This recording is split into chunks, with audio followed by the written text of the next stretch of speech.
करके ये हिंदू राष्ट्र लाना चाहते हैं। उस नया संसद जो बन रहा है 2024 में अगर ये जीते तीसरी बार तो नए संसद में नया संविधान होगा। उस संविधान में हिंदू राष्ट्र ये घोषित करेंगे जिसमें हिंदू राष्ट्र में अनुसूचित जाति जनजाति के लिए कोई स्थान नहीं है। एक लड़ाई, बड़ी लड़ाई आज की ये शुरुआत है, उद्घाटन हो गया है कि जो लड़ाई रुक गई थी। वो एक आदमी है बीजेपी को सपोर्ट करने की कोशिश कर रहा है। उत्तराखंड में भी बीजेपी हारने की कगार पे, वहां भी जाकर के ड्रामा कर रहा है। तो इसीलिए ये आरएसएस का आदमी है और खुले मन से हम कह रहे हैं आरएसएस का कुत्ता है और आरएसएस का आदमी है। ये आरएसएस का कुत्ता है। ये इसने खुद कहा केजरीवाल ने कि मैं आरएसएस, हमारा खानदान आरएसएस का है और हम तो खानदानी बीजेपी के हैं। वो वीडियो चल रहा है, आपने देखा नहीं शायद आपने। इसी बार इसको इस सत्ता से उखाड़ फेंकेंगे और 2025 में तो इसको दिल्ली में टिकने नहीं देंगे किसी हालत में। ये 2006 में और संविधान को, रिजर्वेशन को गाली देता फिरता था ये जेएनयू में और दिल्ली विश्वविद्यालय में। तमाम इसकी रिकॉर्डिंग है हमारे पास, तमाम इसके काले कारनामे जो SC ST के खिलाफ बोलता था। अभी देखो ना, संविधान को गाली देता था ये तो डेडली अगेंस्ट SC ST के। ये आरएसएस का आदमी है, आरएसएस का। बड़े इनके आरएसएस के केजरी के बड़े भाई मोदी जी ने भी की थी कि हम 2 करोड़ रोजगार देंगे, काला धन लाएंगे, फलाना करे। बड़े भाई हैं, बिल्कुल सगे भाई हैं। कि मैं 6 साल से राम राज्य लाने के लिए काम कर रहा हूं। आपने बता दिया कि आरएसएस के कुत्ते हो आप। आपने बता दिया कि आप उसी राम राज्य को लाना चाहते हो जिस राम राज्य को बाबा साहब ने उखाड़ के फेंका था। देखिए, ये एक बहुत ही आज एक सकारात्मक ये लड़ाई शुरू हुई है क्योंकि इसमें, इस युद्ध में सिर्फ सफाई कर्मचारी नहीं है, इसमें अनुसूचित जाति के, अनुसूचित जनजाति और दूसरी बात है कि दूसरी जनरल ट्रेड यूनियंस भी इसको समर्थन दे रही हैं। इसको आज ये कि एक सकारात्मक है और ये लड़ाई बहुत आगे जाएगी और इस लड़ाई की पहले से जरूरत थी। तो इसलिए जिस तरह से मैं देख रहा हूँ इसको कि आज जो है सही लड़ाई शुरू हुई है। इस ठेकेदारी मोर्चे के तत्वाधान में ये लड़ाई शुरू हुई है और इसमें तमाम लोग अपने अपने पार्टियों के अहंकार को छोड़ करके यहाँ पर पहुंचे हैं, अपने संगठनों के उसको लेकर के, क्योंकि एक व्यापक लड़ाई होनी है जिसका अगला चरण होगा 25 नवंबर। 25 नवंबर पूरा दिल्ली बंद की कॉल हो चुकी है और सब लोग मिलकर लड़ेंगे।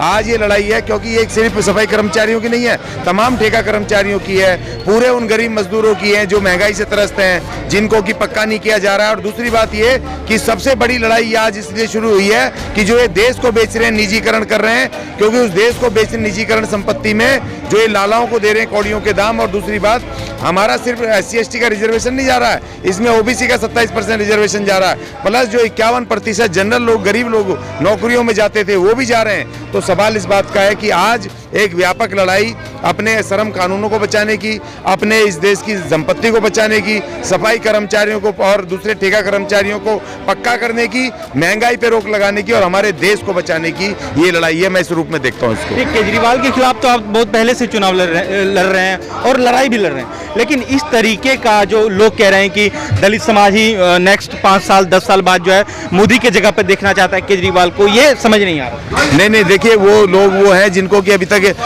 देखिए हमारा समाज है ना, जो दलित समाज है, 2 तरह से चलता है। एक तो उसको भावनात्मक ये कर लेते हैं मंदिर के नाम पर, फलाने के नाम पर, धारा 370 के नाम पर, और उनको ये नहीं पता कि उस मंदिर और धारा 370 से हमारे आम जीवन में कोई फर्क नहीं पड़ना है। और दूसरा समाज जो है, जो पढ़ा लिखा समाज है अनुसूचित जाति जनजाति का, वो अब उनकी नीतियों को देखता है, सरकार की नीतियों को, कि सरकार कहती कुछ है, बातें कुछ करती है, हमें सपना मंदिर का दिखाती है, लेकिन उधर हमारे अधिकार छीन रही है, पक्की नौकरियां छीन रही है, हमारे रिजर्वेशन को खत्म कर रही है, महंगाई बढ़ा रही है, हमारा जीना हराम कर रखा है। और दूसरी बात, इस देश के संविधान को खतरा है। इस देश के संविधान को खत्म करके ये हिंदू राष्ट्र लाना चाहते हैं। उस नया संसद जो बन रहा है 2024 में अगर ये जीते तीसरी बार तो नए संसद में नया संविधान होगा। उस संविधान में हिंदू राष्ट्र ये घोषित करेंगे जिसमें हिंदू राष्ट्र में अनुसूचित जाति जनजाति के लिए कोई स्थान नहीं है। इसलिए उसी को लेकर के आएंगे और हमारे सारे अधिकार खत्म कर रहे हैं धीरे धीरे। तो इसलिए अब आज हमारा ड्यूटी है, हमारी ड्यूटी है, जो पढ़े लिखे लोग हैं जिनको समझ आ गया है कि तमाम समाज को समझाए और समझा रहे हैं, और समाज खड़ा हो रहा है। आज जिस तरह से जन सैलाब खड़ा हुआ है उस तरीके से लग रहा है कि अब समाज खड़ा हो रहा है, क्योंकि माइनॉरिटी भी इसमें शामिल है, माइनॉरिटी भी आए, उनका भी समर्थन है। तो उन सभी लोग आज जम रहे हैं। तो एक ये 85% की एक लड़ाई, बड़ी लड़ाई आज की ये शुरुआत है। उद्घाटन हो गया है कि जो लड़ाई रुक गई थी, वो काशी मान्यवर काशी राम जी की लड़ाई, वो बाबा साहब अम्बेडकर की लड़ाई जो रुक गई थी, जो शहीद आजम भगत सिंह की लड़ाई रुक गई थी, वो आज फिर दोबारा से शुरू हो गई है। क्योंकि इसमें मैं देख रहा हूं कि C2 के दिल्ली प्रदेश अध्यक्ष भी वीरेंद्र गौड़ भी आए हुए हैं अपना समर्थन लेकर के। C2 एक छोटी संगठन नहीं है, एक विशाल समुद्र है, तमाम बड़ी ट्रेड यूनियन है उसमें, तो एक बड़ा अच्छा सकारात्मक साइन है और आज लड़ाई की शुरुआत हो गई है। तो केजरीवाल को मोदी का विकल्प क्यों देख रहे हैं लोग? नहीं बताइए क्या? नहीं देख रहे, वो हो भी नहीं सकता। देखो इस देश में 36 राज्य हैं, उन राज्यों में कहाँ इसकी प्रेजेंस है? सिर्फ एक पंजाब में है, वो पंजाब में भी इस बार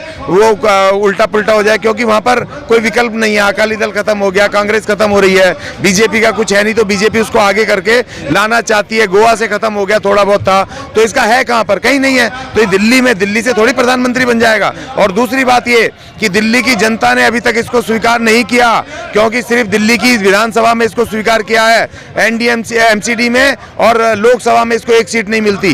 तो इसलिए अब जो विधानसभा में भी इसके पास थी, वो भी 2025 में हम खत्म कर देंगे इसको, और दिल्ली में हमारी सरकार बनेगी। सर यूपी में कैसे देख रहे हैं? यूपी में जिस तरीके से केजरीवाल भी दस्तक दे चुकी है आम आदमी पार्टी, और भाजपा की तो पहले से है ही, इसको कैसे देख रहे हैं सर? देखिए, ये आम आदमी के नाम पर वहां पर मुस्लिमों को गुमराह करना चाहता है, जैसे दिल्ली में किया है। अनुसूचित जातियों में ये सफाई कर्मचारियों को गुमराह करना चाहता है झाड़ू के नाम पर।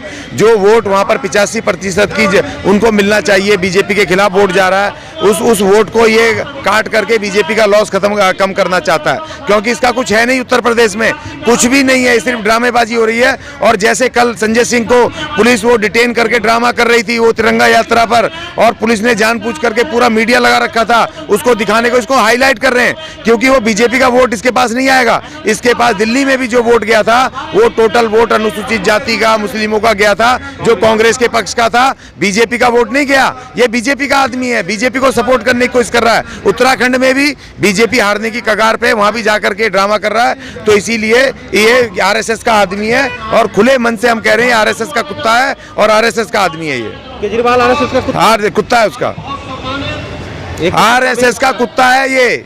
इसने खुद कहा, केजरीवाल ने क्या कहा कि मैं आरएसएस, हमारा खानदान आरएसएस का है और हम तो खानदानी बीजेपी के हैं। वो वीडियो चल रहा है, आपने देखा नहीं शायद आपने। तो विकल्प क्या है सर? फिर तो इसमें दलित समाज या अन्य समाज जो है उन्हीं की हालत खराब होगी। नहीं, देखिए, भारतीय महागठबंधन बन चुका है, दिल्ली डेमोक्रेटिक अलायंस लगातार लड़ाई लड़ रहा है। इस बारी तीनों मेयर दिल्ली में अपना वाल्मीकि समाज बनाएगा। 40 लाख हमारे वोट हैं, साथ में SC ST के दूसरे वोट मिला करके, माइनॉरिटी के मिला करके हम सरकार बनाएंगे। इसी बार इसको इस सत्ता से उखाड़ फेंकेंगे, और 2025 में तो इसको दिल्ली में टिकने नहीं देंगे किसी हालत में। 1 करोड़ जो वादा किया था सर, वो क्यों नहीं? जो शिविर में अगर किसी दलित की हत्या हो जाती है वाल्मीकि समाज के, कोरोना के नहीं दिए अभी तक, उसको तो छोड़ो। कोरोना में जो हमारे 50 के करीब लोग हमारी शहीद हुए सफाई कर्मचारी, उनको अभी तक 1 करोड़ रुपया नहीं दिया इसने। ये जातिवादी आदमी है, एक नंबर का SC ST के खिलाफ आदमी है। ये तो सफाई कर्मचारियों के SC ST के डेडली अगेंस्ट है, क्योंकि यूथ फॉर इक्वलिटी नाम से संगठन चलाता था ये 2006 में, और संविधान को, रिजर्वेशन को गाली देता फिरता था ये JNU में और दिल्ली विश्वविद्यालय में। तमाम इसकी रिकॉर्डिंग है हमारे पास, तमाम इसके काले कारनामे जो SC ST के खिलाफ बोलता था। अभी देखो ना, संविधान को गाली देता था ये। अभी देखो इसने कर दिया ना, वो स्किल डेवलपमेंट का विद्यालय बना है दिल्ली में, कॉलेज बना है दिल्ली में, उसमें 22% SC ST का रिजर्वेशन नहीं है। इसने तमाम ठेकेदारी प्रथा को बढ़ा दिया, सारे जगह ठेकेदारी कर दी, स्कूलों में सरकारी, दिल्ली सरकार की DTC में, दिल्ली सरकार के हॉस्पिटलों में इसने पूरी तरह से ठेकेदारी कर दी। और दूसरी बात ये, जो दिल्ली के जो संस्थान थे, जैसे कि दिल्ली में शराब ठेके थे, वो तमाम इसने लालाओं को दे दिए, प्राइवेट कर दिए। उसमें सफाई कर्मचारियों की 1800 नौकरियां गई और 22.5% SC ST का रिजर्वेशन गया। तो ये तो डेडली अगेंस्ट SC ST के, ये RSS का आदमी है, RSS का। ये आपके चैनल से मैं कह रहा हूँ खुला। नहीं तो एक बात बताइए ना, संविधान तो पढ़ाया जा रहा है ना सब पूरे दिल्ली के स्कूलों में, जो है केजरीवाल ने अनाउंस किया, वो पढ़ाया। एक स्कूल में दिखाओ मेरे को चल के, कहाँ पर संविधान पढ़ाया जा रहा है? देखिए, घोषणाएं बहुत की जाती हैं, लेकिन उसको अमल में लाना वो दूसरी बात होता है। वो घोषणा तो इनके RSS के केजरी के बड़े भाई मोदी जी ने भी की थी कि हम 2 करोड़ रोजगार देंगे, काला धन लाएंगे, फलाना करें। बड़े भाई हैं, बिल्कुल सगे भाई हैं। आज देखो, बीजेपी के किसी काले कारनामे के विरुद्ध इसकी आवाज निकल रही है केजरीवाल की। ये थोड़े दिनों में चुनावों के टाइम पे टटराते हैं कि वोट को डाइवर्ट करने के लिए, और वो भी इस तरह से दिखाते हैं जो इसके दुश्मन है, जो वोट कंसोलिडेट हो। तो इसीलिए ये दोनों भाई हैं। अभी देखो 100% प्राइवेटाइजेशन का ऑर्डर कर दिया उसने मोदी जी ने।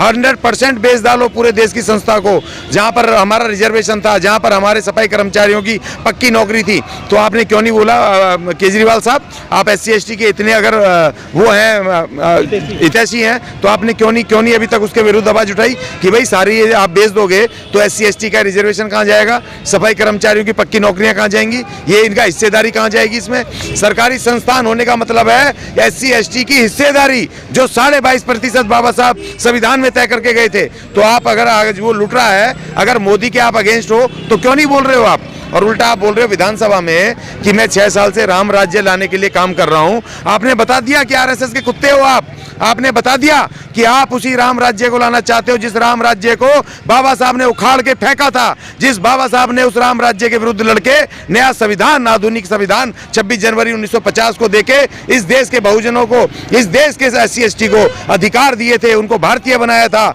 उनको इस देश की संस्थानों में, इस देश की हिस्सेदारी, राजनीति में, शिक्षा में इनको हिस्सेदारी दे करके गए थे। आज उसको आप खत्म करना चाहते हो, मिलकर के खत्म करना चाहते हो। सिर्फ पट्टी बांध रखी है आम आदमी। और मैं अपने लोगों से कहता हूं आपके चैनल के माध्यम से कि हम SC/ST इस देश के आम आदमी नहीं है, हम इस देश के विशेष नागरिक हैं। इस देश के संविधान के अनुच्छेद 330 से 342 तक हमारे पिता, हमारे बाबा साहब हमें इस देश का विशेष नागरिक बना करके गए हैं। हम आम आदमी नहीं है, आम आदमी हमारे विरुद्ध है, आम आदमी हमारे SC/ST के विरुद्ध है, हमारे रिजर्वेशन के खिलाफ है। तो इसलिए हम आम आदमी नहीं है, हम इस देश के विशेष आदमी हैं।